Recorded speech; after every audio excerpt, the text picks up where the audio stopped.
చెప్పండి, నా కోసం ఈ చిన్న విషయం చేయడంలో మీకు కష్టమా?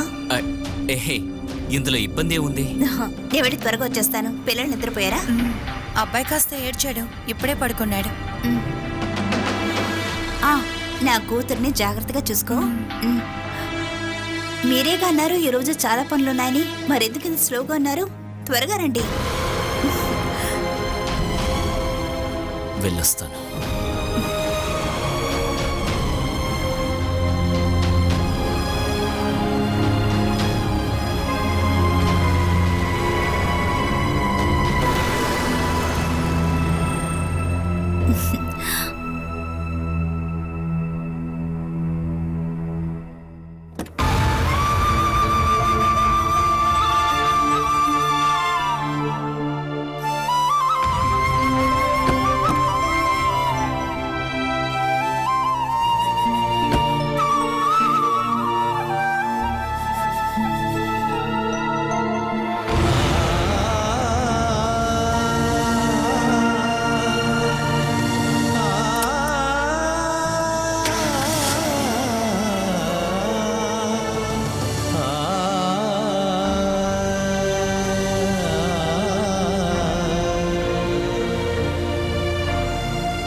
సెమ్మేలి వాడితో ఎక్కడికి వెళ్తుంది? తనకేదో కొనాలంట. ప్రీతి, తనని ఇక్కడికి తీసుకురావటానికి ముందు నువ్వేం మాట్లాడావు? అది నీతో ఉంటే 1 నెలలోనే మార్పు వస్తుందని చెప్పావు. మామూలుగానే అందరిళ్లలో ఏదో ఒక సమస్య ఉంటుంది. అత్తాకోడళ్ళ సమస్య, భార్యాభర్తల మధ్య గొడవలు, లేకుంటే అనవసరమైన విషయాల్లో. అలాంటివి ఏమీ లేకుండా నెమ్మదిగా సాగిపోతున్న కుటుంబం మనది. ఇప్పుడు ఆ సంతోషం అంతా పోతుందేమో అనుమానం.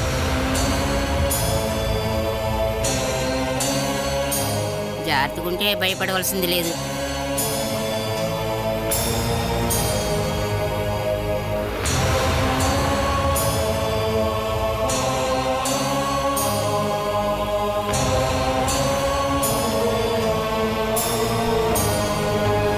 ఈ చీర మడత పెట్టి నేను ఎత్తుకుంటాను, సరేనా?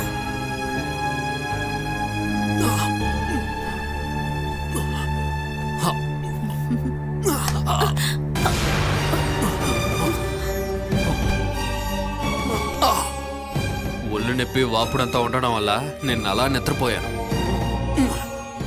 నీకు తెలిసే నీ తమ్ముడు నన్ను చంపడానికి రౌడీగా అరేంజ్ చేశాడా? నేను మీకు ఇంతకు ముందే చెప్పానుగా, మిమ్మల్ని చంపడానికి నేనెవరికి కొటేషన్ ఇవ్వక్కర్లేదు అని. నిద్రపోయేటప్పుడు మెడని కోసేస్తే చాలు, మీ పని అంతే. మరి ఎందుకు ఇంకా పని చేయలేదు? ఈ విషయం చాలా మంది నన్ను అడిగారు. ఇటువంటి మనిషిని సహించి బతకడం కంటే డివోర్స్ తీసుకోవచ్చు కదా అన్నారు. లేకపోతే మిమ్మల్ని చంపి జైలుకి వెళ్ళొచ్చు కదా అన్నారు. ఈ రెండిట్లో ఏది జరిగినా మీకు బాధగా ఉండదు. మీరు బాధపడే రోజు కోసమే నేను వేచి ఉన్నాను. బాధ, దేశం, ప్రేమ ఇవన్నీ మీరు అర్థం చేసుకునే ఒక రోజు.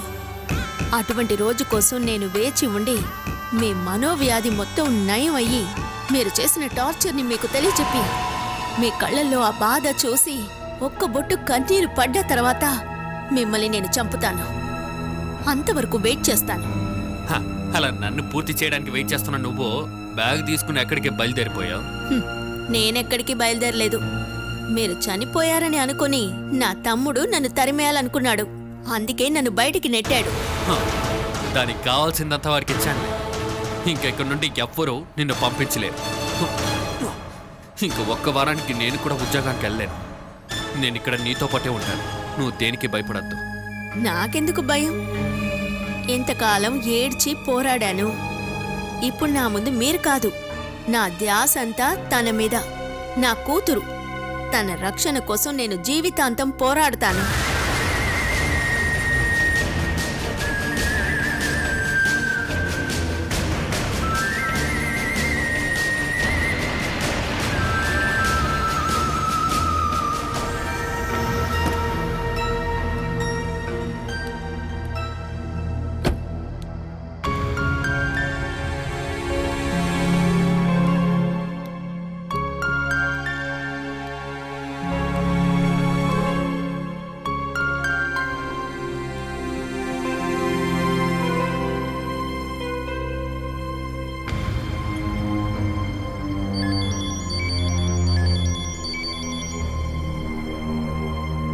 చెప్పు నాన్న.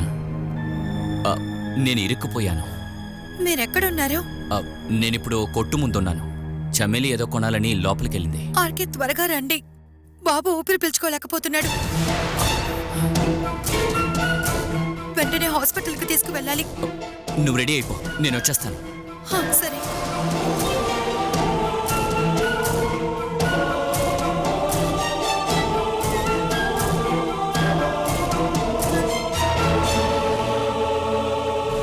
నాకు కావాల్సినంత షాప్లో దొరకలేదు. వేరే కొట్టుకు వెళదాం. మనం వెంటనే తిరిగి ఇంటికెళ్ళాలి.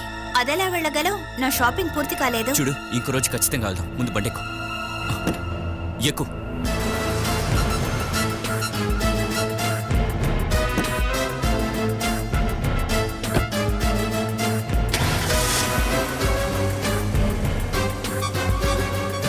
ఎక్కు చెమేలి.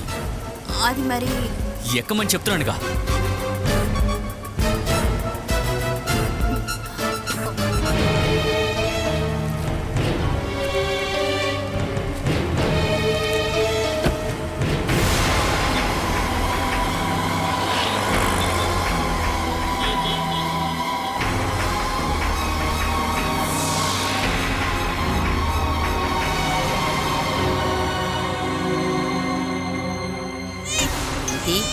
నువ్వు బాబుని ఏడవకుండా లోపలికి వెళ్ళి కూర్చో. ఏంటత్తయ్య, ఇంకా ఆయన రాలేదు?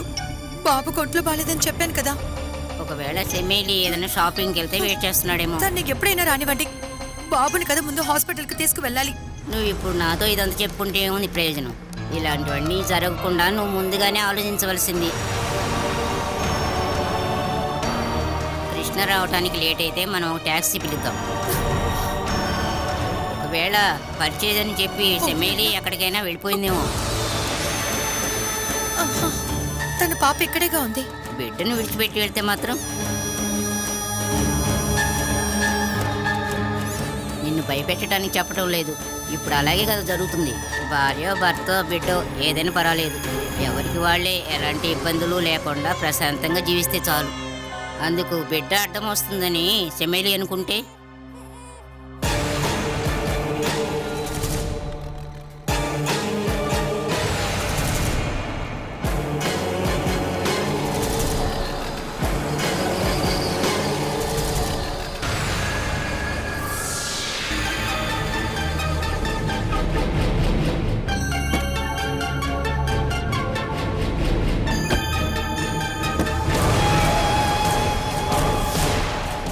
ఇప్పుడు ఎలా ఉన్నాడు?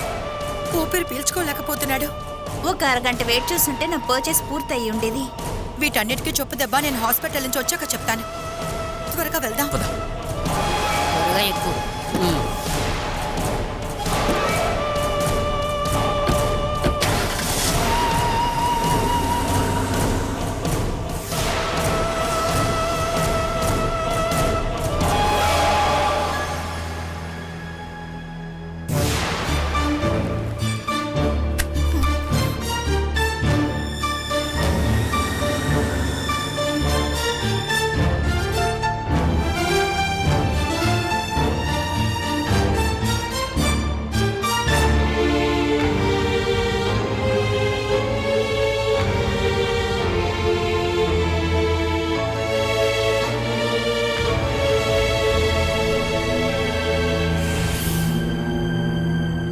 ఆగండి.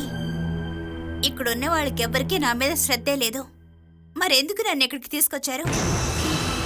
నువ్వు చెప్పే చూస్తే నేనేదో నీ కాళ్ళు పట్టుకొని బ్రతిలా తీసుకొచ్చినట్టు. ఇక్కడ ఏ లోటు ఉండదనేగా నన్ను తీసుకొచ్చారు. చెమేలికి ఇక్కడ ఏం లోటు వచ్చింది? ఇది గుర్తుపెట్టుకోవాల్సిన విషయం. ఇక్కడ ఉన్న వాళ్ళందరూ నేను జాగ్రత్తగా చూసుకుంటున్నాం, గుర్తుపెట్టుకో. అంతకంటే ఒక ముఖ్యమైన విషయం, నువ్వు ఒక అమ్మవని మర్చిపోకు. మిగతా వాళ్ళు ఎవరు కాదు, నీ బిడ్డ మీద పూర్తి బాధ్యత ఉండవలసింది నీకే, మర్చిపోకు.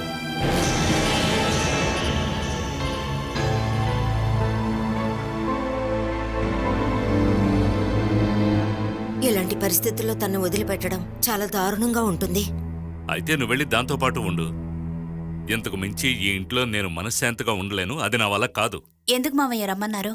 చెప్తాను. వేణు మీద కేసు పెట్టడం గాని అతన్ని డైరెక్ట్గా ఎదుర్కోవడం గాని నా వల్ల కాదు. ఇలా అతనికి భయపడి నోరు మూసుకొని ఎన్నాడని ఉండగలం? అందుకే దానికి వెంటనే ఓ పరిష్కారం కావాలంటున్నాను.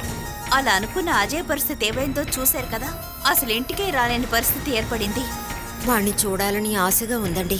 అయితే ఇక్కడికి రమ్మని పిలు. వేణు చేతికి చిక్కితే వీడి ఎముకలు విరగొడతాడు. వేణు సమస్య లేకుండా ఉంటే 2-3 నెలలు బాల ఇక్కడ ఉండడంలో ఎలాంటి ప్రాబ్లం ఉండదు. అలా అయితే బాలాని బిడ్డని ఇక్కడే ఉంచి వేణుని పంపడం కుదరదు. మీరేమంటున్నారు మావయ్య? వేణు బాల ఇక్కడే ఉంటారు, మనం ఇక్కడి నుంచి వెళ్ళిపోతాం. ఇదే నేను మీతో అందాం అనుకున్నాను మావయ్య. కానీ బాలని పిల్లల్ని వదిలేసి వెళ్ళి వేరే ఇంట్లో ఉండడానికి హరి ఒప్పుకోడు. హరితో ఈ విషయాలేమీ చెప్పద్దు. చెప్పకుండా ఉంటే ఎలా? కొత్తింటికి అడ్వాన్సు అద్దె కట్టాలి కదా. ఇల్లు మారే విషయం వాడికి చెప్పాలి. కానీ మనతో పాటు వేణు బాలాలు రావట్లేదని చెప్పద్దు. ఇల్లు ఖాళీ చేయమని ఓనర్ చెప్పాడు. తొందరగా కొత్తిల్లు ఒకటి చూసుకోవాలి అని ఈ విషయం మాత్రం చెప్పు. లేదంటే దివ్య నువ్వే వాడితో ఇదంతా చెప్పి ఒప్పించాలి. అది నేను చేస్తాను. ఇల్లు అయితే నేను చూస్తాను. వేణుకి మనం ఎక్కడుంటున్నామో తెలియకూడని చోట చూడాలి. జయన్ ఏం చేయమంటారు? తన విషయంలో పరిష్కారమే లేదే. మనం ప్రస్తుతం ఇల్లు మారుతున్న విషయం జైతో చెప్పద్దు. అది బాల మీద ఉన్న కోపంతో వేణు దగ్గరికి వెళ్ళి ఏదైనా చెప్పిందంటే మన ప్లాన్ వర్కౌట్ అవ్వదు. అందువల్ల ఇల్లు దొరికి మనం వెళ్లేంత వరకు ఈ విషయం ఎవరితోనూ చెప్పద్దు. అజయ్ కూడా. అర్థమైందా?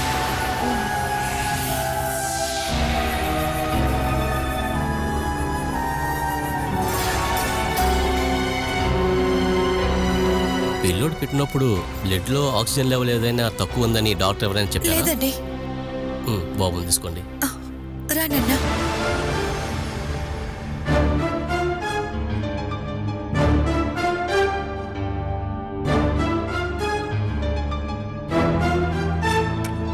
పిల్లోడు పాలు తాగడానికి ఏమైనా ఇబ్బంది పడుతున్నాడా? ఎప్పుడైనా ఒకసారి. మీ ఇద్దరికి ఆస్మా, టీబీ లాంటిది ఏమైనా ప్రాబ్లం ఉందా? లేదు. ఇంట్లో పిల్లిని ఏమైనా పెంచుతున్నారా? అలాంటి అలర్జీ ఇచ్చేవేవి లేవు. డస్ట్, పొగ ఏవీ లేవు. పిల్లోడికి బ్రీతింగ్లో ప్రాబ్లం ఉంది. సరైన కారణం తెలుసుకోవాలంటే ఎక్కువ కార్డియోగ్రామ్ టెస్ట్ తీస్తే బాగుంటుంది.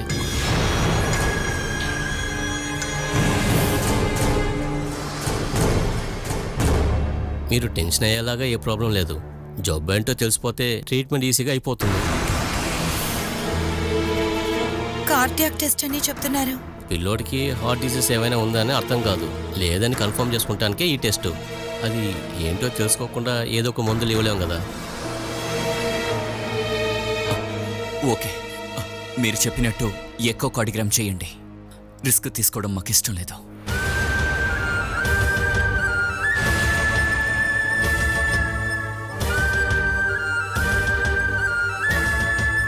వాడు శ్వాస తీసుకోవడానికి ఇబ్బంది పడుతుంది, అంతే కదా? ఎందుకో తెలియదు, ఆర్కే ప్రాణమే పోతున్నట్టుంది. ప్రీతి, నువ్వు భయపడ్డానికి తనకేం కాలేదు. చిన్నపిల్లలంటే 4-5 ఏళ్ల వరకు ఇలాగే ఉంటుంది. ఎక్కిళ్ళు, దగ్గు, రొంప, శ్వాస తీసుకోవడానికి ఇబ్బంది, ఇలాంటివి. హాస్పిటల్, ఇల్లు హాస్పిటల్. మనకి ఇలా తిరగడానికి మాత్రమే టైం ఉంటుంది. నువ్వేం భయపడకు, ధైర్యంగా ఉండాలి. డాక్టర్ మిమ్మల్ని పిలుస్తున్నారు సార్. నేను మీరు ఇక్కడే ఉండండి. బిడ్డకేమన్నా అవసరం అయితే ముందుగా మిమ్మల్ని పిలుస్తారు. మీరండి. నువ్వు ఇక్కడే ఉండవు, నేను వెళ్తాను.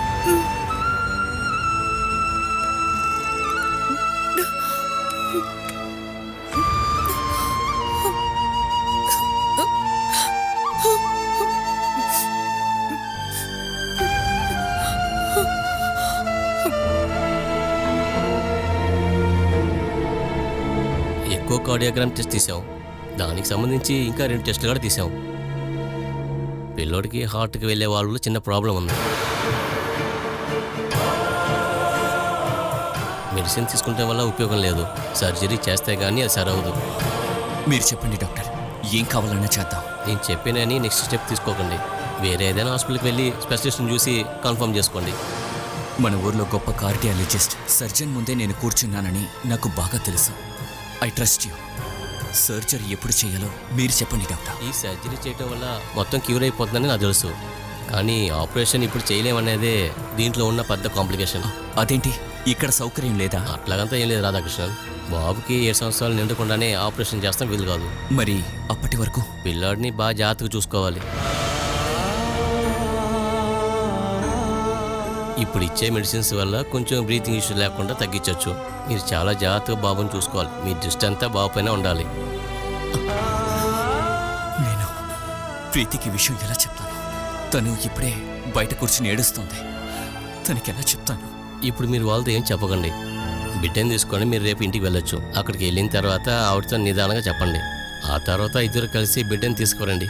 మీకు కావాల్సిన కౌన్సిలింగ్ ఏర్పాట్లన్నీ నేను ఇక్కడ చేస్తాను. భయపడాల్సిన అవసరం లేదు. బిడ్డని చాలా జాగ్రత్తగా చూసుకుంటూ ఉండాలి, అంతే. నేను చెప్తున్నాను కదా, బిడ్డకి ఏం అవదు.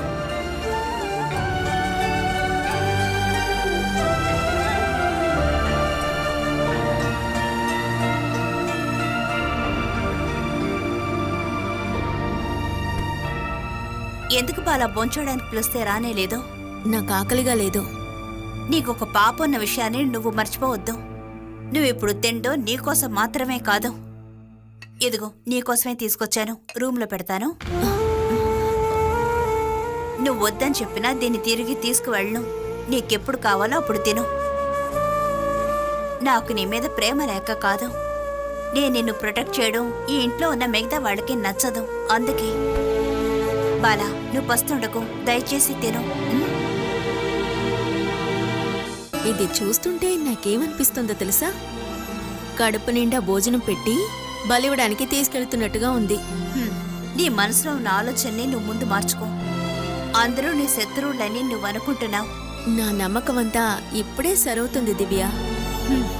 నువ్వేమనుకున్నా సరే నేనెప్పుడు నీకు తోడుగానే ఉంటాను. కనీసం చెప్తున్నావుగా. కానీ అందరితో పాటే నువ్వు నిలబడాలి కదా. కానీ అంతా సర్దుకోవాలని నువ్వు నిర్ణయించాలి. నాకు తెలిసినంత వరకు తను కొట్లాట్లు గొడవలని ఎంత రౌడీతనం చేసినా వేణుగోపాల్కి నువ్వంటే చాలా ఇష్టం ఉంది. కొట్టే ఇష్టంలే. ఇక్కడికొచ్చిన తర్వాత తనెప్పుడూ నీ మీద చేసుకోలేదు. కానీ నీకోసం మిగతా వాళ్ళని కొట్టడం నేను చూశాను. అందులోంచి నాకు అర్థమైన విషయాన్ని నేను చెప్తున్నాను. నువ్వు ఆశించినట్టే ఇప్పుడు వేణుగోపాల్ ఉంటున్నారు.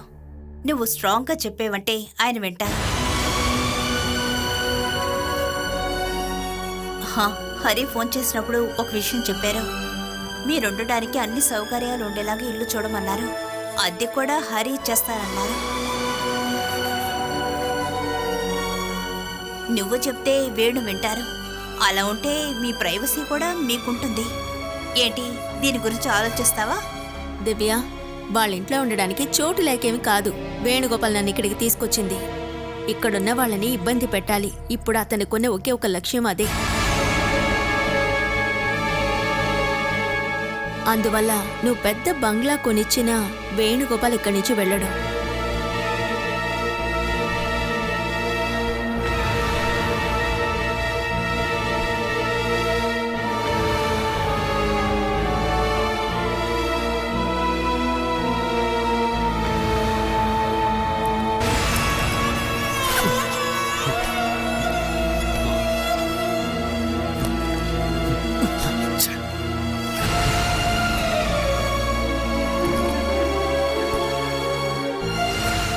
మీరిక్కడేం చేస్తున్నారు? మా ఎక్కడైనా డబ్బులు దాచిపెట్టావా అని చూస్తున్నాను. నోట్లు ప్రింట్ చేసే మిషన్ ఇక్కడేం లేదు. ఇక్కడికొచ్చి నాకెవరూ డబ్బు ఇవ్వటం లేదు. ఓహో, ఏంటే ఎవరినైనా పిలవాలనిపిస్తోందా? అన్నిటికంటే ముఖ్యం ఆహారం. అందుకు మార్గం భర్త చూపించకపోతే ఆ మార్గాన్ని వెతుకుంటూ నేను వెళ్ళాలి.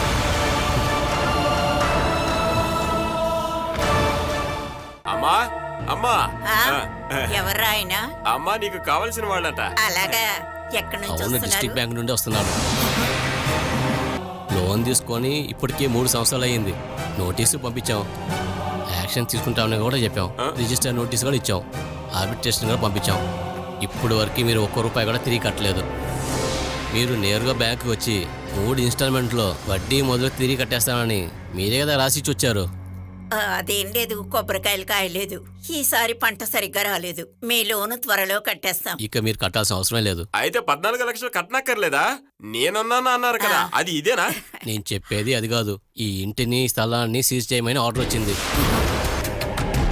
బ్యాంక్ ఈ ప్రాపర్టీని సొంతం చేసుకుంటుంది. అది సరే, 10-15 లక్షల ప్రాపర్టీకి 1.5 కోటి విలువ చేసి ఈ ప్రాపర్టీని వేలం వేస్తామంటే నేను ఒప్పుకోను. అయితే మీరు అప్పు తీర్చండి, లేదంటే 15 రోజుల్లో జప్తీ చేయాల్సి వస్తుంది.